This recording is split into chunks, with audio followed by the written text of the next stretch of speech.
What is going on, y'all? It is the Caveman back at it again with another video. Merry Christmas Eve, everybody. It's a time for happiness, for laughing, to enjoy ourselves with our families, friends, loved ones, whatever it might be. But football is still going on, folks, and we're going to talk about it because just a couple days ago, the Pro Bowl rosters were released. I was going to make a video about it yesterday, but it just got to be a bigger project than I anticipated, so I waited it out, and now I'm making it today. There was a lot I disagreed with when it came to the Pro Bowl rosters, and I decided to mock up my own set of teams. But before we get into that, you guys know the drill around here. Mott's applesauce, if you're ever hungry, thirsty, whatever it might be, Mott's applesauce will satisfy whatever satisfying you satisfy the Caveman guarantee. I promise it will never fail you. Let's get into it, folks. All right, so the way I'm going to do this is pretty damn simple. I'm going to go down the AFC roster, go down the NFC roster, tell you who I'm taking out, who I'm replacing them with, and why. I'm going to do a little bit of a player comparison as well. I did a lot of research for this video, a lot of reading of articles. I did a lot of stat digging. I did as much as I could for somebody that doesn't pay for any PFF subscriptions or any Pro Football Reference Pro subscriptions. I did this completely free, so I tried to find everything I could, and this is relatively educated, or at least I'd like to think. All right, so let's start with the NFC quarterbacks. The three guys that actually made the official roster were Tom Brady, Aaron Rodgers, and Kyler Murray, and I immediately took issue to this. I'm sure you can guess who I'm removing and who I'm replacing him with. I'm taking out quarterback Kyler Murray for the Arizona Cardinals and replacing him with quarterback Matthew Stafford from the Los Angeles Rams, who's having a career year right now. We all know the Pro Bowl is just about who has the flashiest plays, who's got the biggest name, and who gets the most attention by the national media,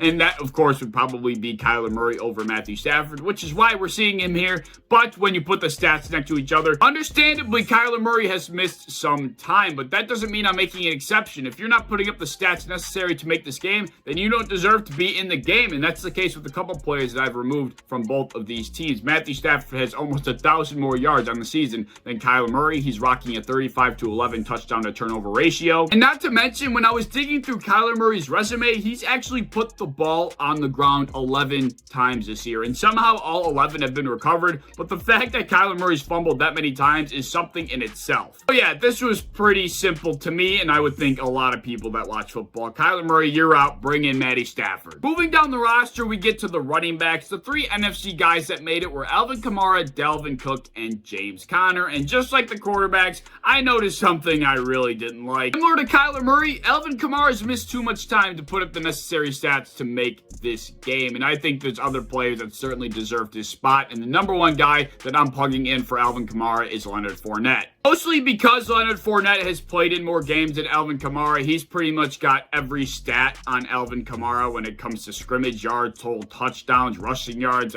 receiving yards. I mean, he's got everything. Alvin Kamara just simply does not belong in this game. I would even bring in a guy like Cordero Patterson before I brought in Alvin Kamara. He's just not had the year sufficient enough to make this game, which is a number one reason why this whole Pro Bowl thing's a scam. But as far as the rest of the offense goes for the NFC, I actually didn't change anything else, right? The four receivers were Cooper Kupp, Deebo Samuel, Justin Jefferson, and Devontae Adams. I don't think there's any debate about those four guys. Chris Godwin has a good argument, but these four dudes have had monstrous seasons. I think Kyle Juszczyk is plenty deserving, as well as all the offensive linemen. I wasn't upset about any of that. But something that I saw a lot of people up in arms about was the fact that Kyle Pitts got in as the second tight end behind George Kittle. And I get why some people aren't happy with that. They wanted to see guys like Dallas Goedert or Dalton Schultz make it over Kyle Pitts. And then when I did the breakdown, I still ended up coming to a conclusion that Kyle Pitts deserved it. The biggest argument against Pitts is the fact that he has a monstrous target share, and he just really doesn't put up the numbers you'd think he would for having that kind of target share. He doesn't have the touchdowns, etc., etc. But you know, when you look at the context, look at the bigger picture, Kyle Pitts is in one of the most pitiful offenses in the entire NFL, and he's a rookie tight end that pretty much has to be the focal point each and every week, aside next to Cordero Patterson, of course. But still, he's got a lot on his plate week after week. And the fact that he's going to be an 1,000-yard tight end without Calvin Ridley by his side running routes, I mean, I think that's pretty impressive, right? And we look at guys like Dallas Goedert and Dalton Schultz, they are nowhere near the top option in their offenses, all right? Maybe Maybe Dallas Goedert's second or third, but Dalton Schultz is like third, fourth, fifth. So, I mean, their jobs are much easier than anything Kyle Pitts has to deal with on a week-to-week basis. With that being said, I'm going with Kyle Pitts, all right? He's going to be an 1,000-yard receiver this year. He's got a lot on his plate. He's a rookie, one of the worst offenses. I just think he's doing a lot more in a shittier situation in comparison to the other two, and that's why I'm taking him still. Okay, so let's move on to the NFC defense, and this is where I did some of those roster gymnastics that I was talking about earlier.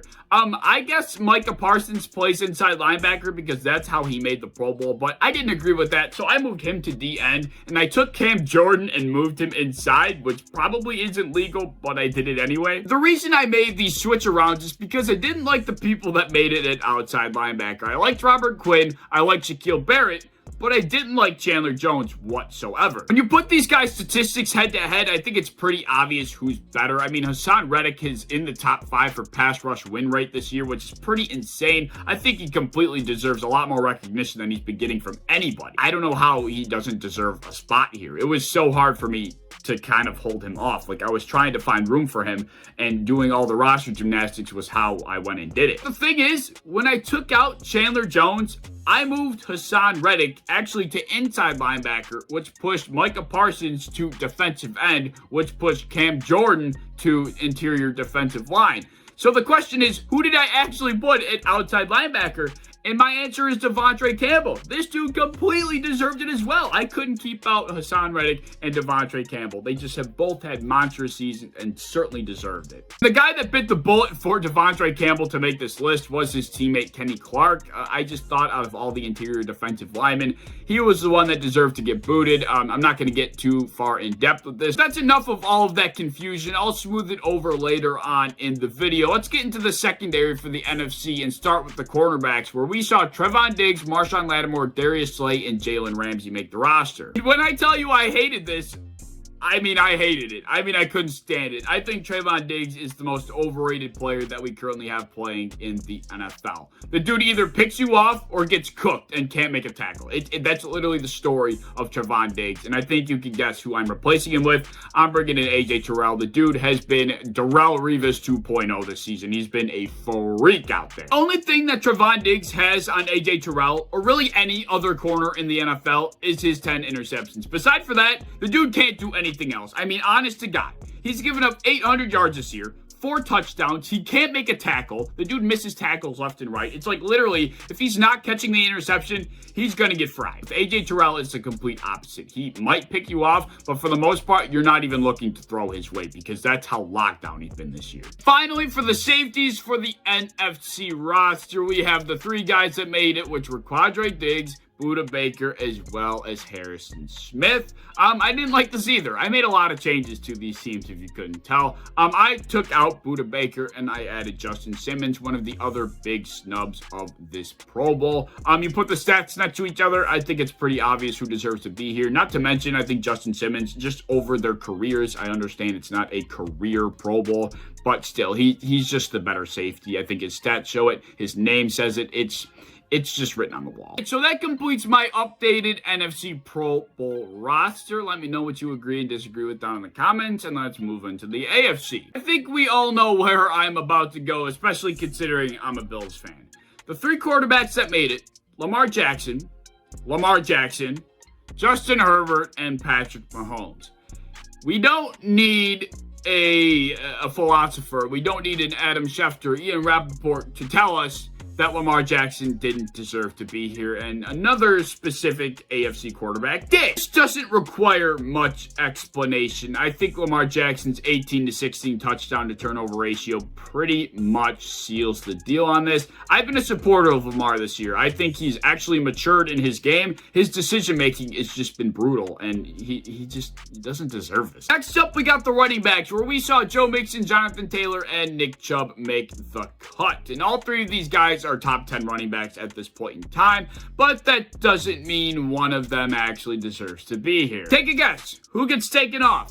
Well, in my opinion, it's Nick Chubb. Unfortunately, just like Kyler Murray, just like Alvin Kamara, he's missed time. You can't put up the stats you need to make the Pro Bowl if you're gonna miss some time. Austin Eckler is the guy I'm replacing him with. Austin Eckler has been easily one of the best running backs this season without question. This was a pretty big snub to me, and although Austin Eckler might not have the rushing statistics that Nick Chubb does, he's been a beast out of the backfield as a receiver. He's kind of like the next tier down from Christian McCaffrey when Christian McCaffrey is healthy. And let's boast quickly about Austin Eckler's 17 total touchdowns on the year. I don't know how a human being with 17 touchdowns in 13 games can't make the Pro Bowl, and moving on, we got to the wide receivers, where unlike the NFC, I did some adjusting here in the AFC. The 4 guys that made the official roster were Stephon Diggs, Tyreek Hill, Keenan Allen, and Jamar Chase.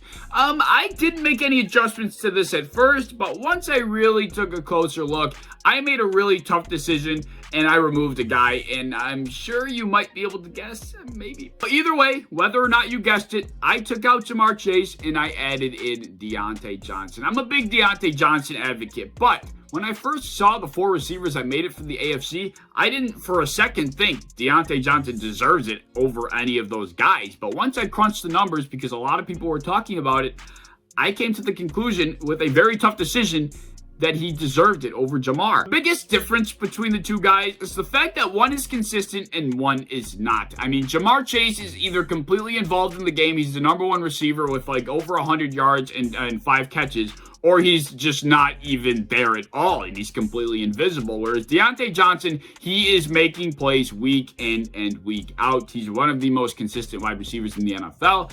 And the fact that he had a major drop issue last year that he was able to fix coming into this year, that's pretty impressive. I got to give it to him. And I can't say it about Jamar just yet because he's only in his first season. He will fix this drop issue in his second year. But 11 drops, understandably, it's subjective. But still, 11 drops, according to Pro Football Reference, is just way too hard to overlook when you have a guy like Diontae Johnson on your tail. And as far as the rest of the AFC offense goes, I really didn't make any other massive changes. I did make one change, which I'll get to in a second. But as far as the tight ends go, Mark Andrews and Travis Kelce deserved it hands down. Dawson Knox was kind of creeping up there, but Mark Andrews has just been an absolute freak this season. But then when I finally got to the offensive line for the AFC, I did have one small issue, and that was the fact that Creed Humphrey didn't make it. I wasn't too shocked that he didn't make it, only because obviously he's just a rookie. He's a center, so his name isn't going to get that much attention in the first place. And like I said, if you're not getting a lot of attention, you're probably not going to be known by the general public. And unless you really watch football and you indulge in it more than just a surface level, you probably wouldn't know Creed Humphrey's having the season he's having. But he's doing as a rookie is actually absurd. According to PFF, he's one of the top 2 centers in the NFL next to Jason Kelce. ESPN has him at the top of their pass blocking win rate. He's also in the top 10 of run blocking win rate. He's just been a monster in every aspect of offensive lineman play. You can't get better than Creed Humphrey, truthfully. Moving on to the defense, I really didn't change anything else. The only thing I did change was add a couple Bills players, starting with the inside linebackers. The 2 guys that made it originally included Darius Leonard for the Indianapolis Colts, as well as Denzel Perriman for the Las Vegas Raiders.